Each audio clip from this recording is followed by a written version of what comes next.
এটা আমি পেয়ে গেছি। এখন এটি একটি দায়িত্ব যে আমাদের কোনো ধরনের যেন অপরূপ টিভি অনলাইন। আমার মতে চট্টগ্রামের আপামর জনসাধারণের জন্য জনাব তারেক রহমান, যিনি আমাদের প্রাণপ্রিয় দল বাংলাদেশ জাতীয়তাবাদী দলের ভারপ্রাপ্ত চেয়ারম্যান, আমাদের প্রধান কাণ্ডারি, তার এবং আমাদের দেশনেত্রী বেগম খালেদা জিয়ার সিদ্ধান্ত।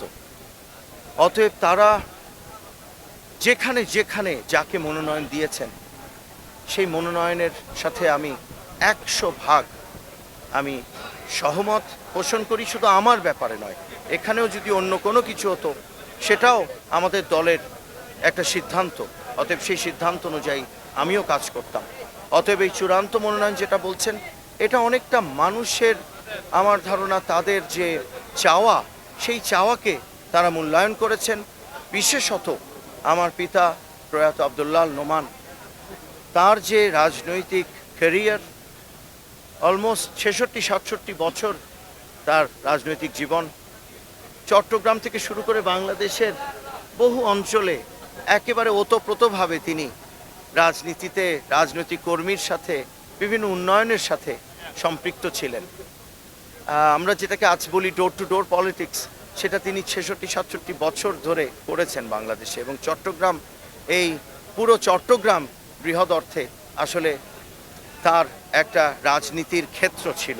তো সেজন্য তার সন্তান হিসেবেই হয়তো প্রথমত আমাকে জনগণ চেয়েছিল, এবং সেজন্যই আমাদের দেশনেত্রী এবং আমার নেতা জনাব তারেক রহমান হয়তো ভেবেছেন যে আমাকে তারা এই আসনে মনোনয়ন দিয়েছেন। সংক্ষেপে একটু উত্তর দিবেন, ভোটাররা কেন আপনাকে ভোট দেবে? আমি নিজের ব্যাপারে কি নিজে বলা এত সুন্দর? তো লজ্জার মাথা খেয়ে বলছি যে আমি চেষ্টা করেছি আমার সমগ্র জীবনে এই প্রস্তুতি নিতে। যে প্রশ্ন আজকে আপনি করলেন, সেই প্রশ্নের যেন উত্তর দিতে পারি। সেই প্রস্তুতির একটি অংশ হলো আমি মানুষের, অর্থাৎ বাংলাদেশের আজকে যে 18 কোটি মানুষ, যদি সংখ্যাটি সঠিক হয়, তাদের মূল চাওয়াগুলো কি? তাদের মূল চাওয়া শিক্ষা, তাদের সন্তানকে অথবা নিজেকে একটি ভালো জায়গায় পড়াশোনা করা, আলোকিত একজন নাগরিক হিসেবে বেড়ে ওঠে, তারপরে একটি চাকরি, ভালো চাকরি অথবা ব্যবসা অথবা একটা কর্মসংস্থানে মাঝে তার নিজেকে নিয়োজিত করা। আর স্বাস্থ্য ব্যবস্থা, যেটা অনেক পিছিয়ে পড়েছে বাংলাদেশে। মানুষ চায় ধনী গরিবের এই বৈষম্য থাকবে না। আমরা ধনীরা যে ধরনের স্বাস্থ্যের চিকিৎসা ব্যবস্থার তারা অ্যাভেল করতে পারে, আমাদের দেশের প্রান্তিক মানুষেরাও সেই যেন স্বাস্থ্য ব্যবস্থার মধ্যেই তারা থাকেন। তো যে কর্মসংস্থান, অর্থাৎ চাকরি, ব্যবসার যে পরিবেশ থাকা দরকার, সেই জায়গাটিতে যেন আমরা এমন কিছু করে যেতে পারি যেখানে মানুষ তার ক্ষুধাটুকু মেটে, অর্থাৎ যতটুকু যার ক্ষুধা ততটুকু যেন সে আর্ন করতে পারে, ইনকাম করতে পারে। এই তো বেসিক কিছু বিষয়।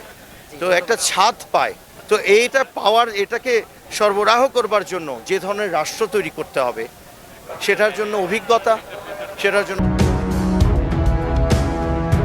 অপরূপ টিভি অনলাইন।